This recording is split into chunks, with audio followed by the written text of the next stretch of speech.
It seems like AI is, well, everywhere you turn these days. Yeah.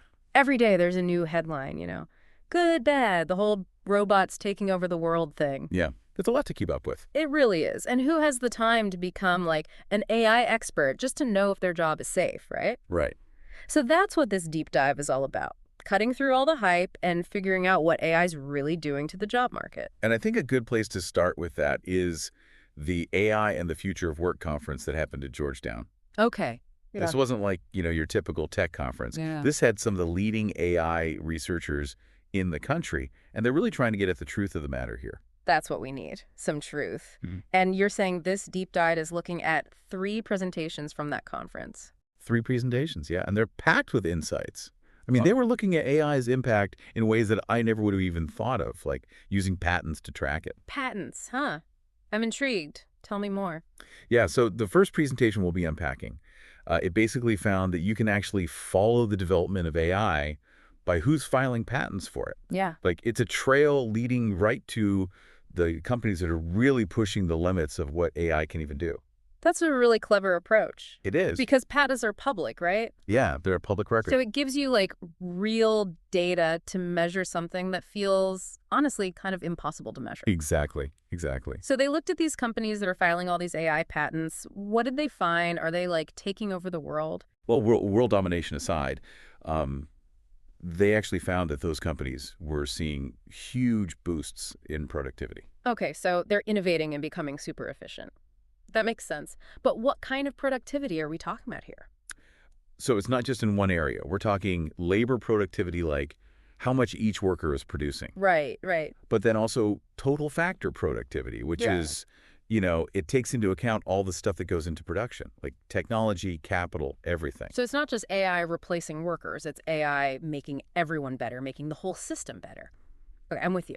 But I have to ask, increased productivity, that's great for companies and all, but what about the workers? Right. That's the key question, right? Yeah. And this study, they actually looked at that too. They looked specifically at income inequality within these companies that are really big into AI.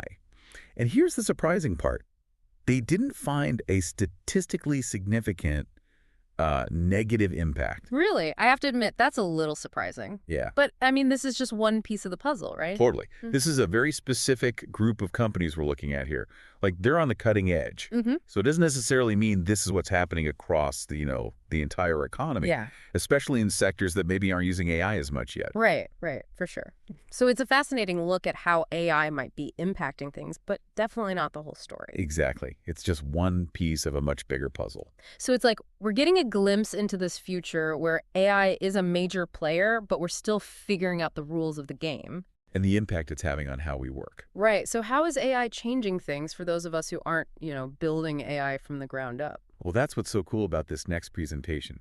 It gets into the nitty-gritty of how AI is actually changing the day-to-day of people's jobs. Okay, I like where this is going. Give me the details. So they use this term linchpin workers, which I think is super interesting. Linchpin workers. Yeah, so this researcher from Harvard Business School, they were studying AI's impact on software developers. And they realized that some of these really skilled people, they're like essential to a project's success, right? Right. Like Yeah. everyone else depends on them. So they called them linchpins because they're holding everything together. Okay, yeah, I get it. I've been that person. It's a lot of pressure. Yeah. Rewarding, but a lot. Exactly. And it can be really draining. And they were finding that these linchpin developers, they were spending so much time on tasks that weren't really like core to their expertise. Like what? Give me an example.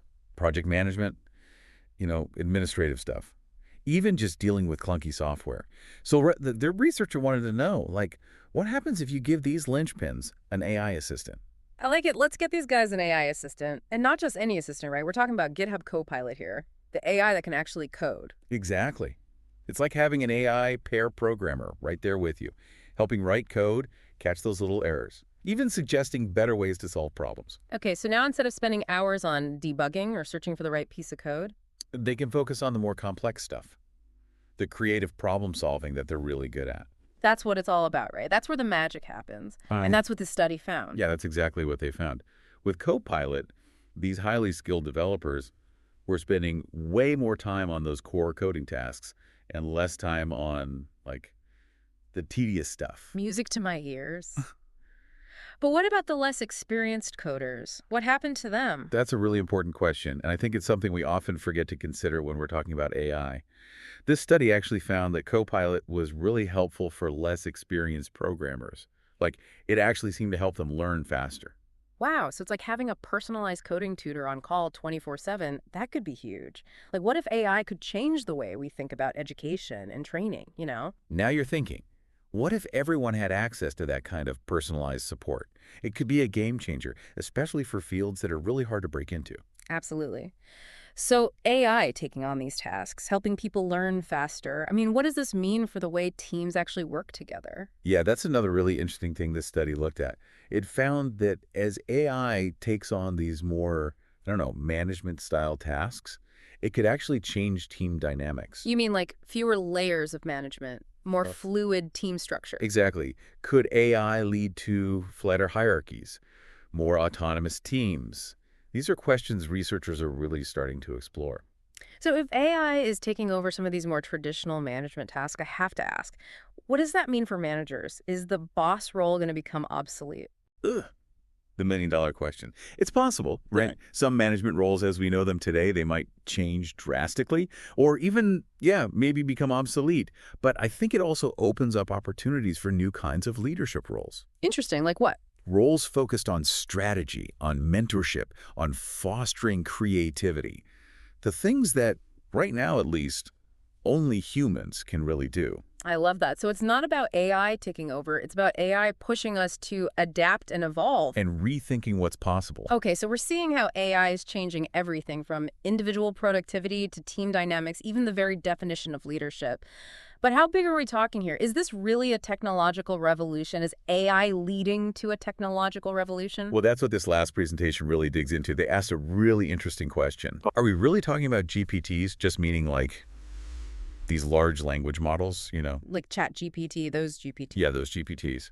Or are they actually GPTs in a much like bigger sense? You mean like general purpose technologies? Exactly. The kind that totally revolutionize how we live and work.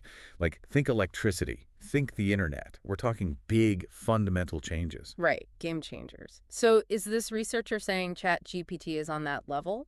Well, they wanted to find out. And to do that, they got really practical. They looked at real job descriptions. Oh, wow. So No. they actually went and found real jobs. Yeah, from the Bureau of Labor Statistics, no less. Okay, so we're not talking about some made-up future of work here. No, this is about the work people are doing right now, today.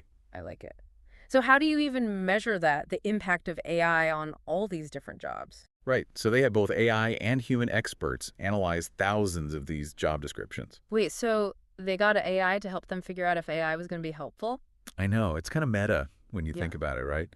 But basically, they wanted to see how relevant large language models were to all those tasks involved in different jobs. Okay, so what did they find? Can AI actually help us do our jobs better? The results were pretty amazing, honestly. Even without any fancy customization, tons of those jobs. They could see a potential for huge productivity boosts just by using LLMs that already exist. So you're telling me I could just fire up ChatGPT and be more productive today? Well, I mean, maybe not that easily, Okay. but the potential is there. It really highlights how powerful these AI models already are, even without someone spending a ton of time tailoring them for a specific use. It's kind of scary how fast this is all happening. Yeah, I mean, it really does make you think. Especially when you start talking about how this impacts different people. Like, if AI has the potential to make everyone more productive, we need to make sure everyone benefits. 100%. And that's a big part of what this research is emphasizing. They found that higher paying jobs, they were actually more likely to see these AI-driven productivity gains. Which makes sense if you think about it. Yeah, But on the other hand, it's like, are we just going to make the gap between the haves and have-nots even bigger? it's a valid concern.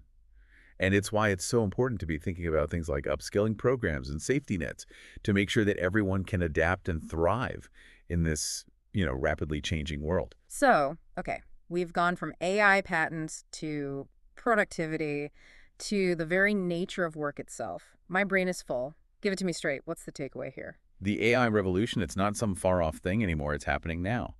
And these studies we've been talking about, they show that it's not just about robots taking over jobs. It's way more nuanced than that. Nuance is good. It's about AI changing how we work. It's about who benefits and what skills we're all going to need to stay ahead of the curve. So less about fearing the robots, more about adapting and learning new things. Exactly. The future is, well, it's unwritten. It's about staying curious, being willing to adapt and learn new things, and yeah, maybe even working with AI, not against it. I like the sound of that. Now, I have to ask you, if you could hand off one task, just one, from your workflow to an AI assistant, what would it be? Oh, that is a dangerous question. There are so many things. But you know what? I think I'd hand off all the scheduling and the back and forth emailing. Oh, the email abyss. I feel you. You get it? Then I could spend more time on the stuff I actually love, Oh, diving into research, connecting ideas, and of course, having these fascinating conversations with you. I'm all for more deep dives. And for those of you listening, we want to hear from you. What task would you hand off to an AI? Head over to our website. We've got links to all the research we talked about today. And let's keep this conversation going. Share your thoughts on social media. Use hashtag #TheDeepDive. Until next time, keep learning, keep questioning, and keep on diving deep.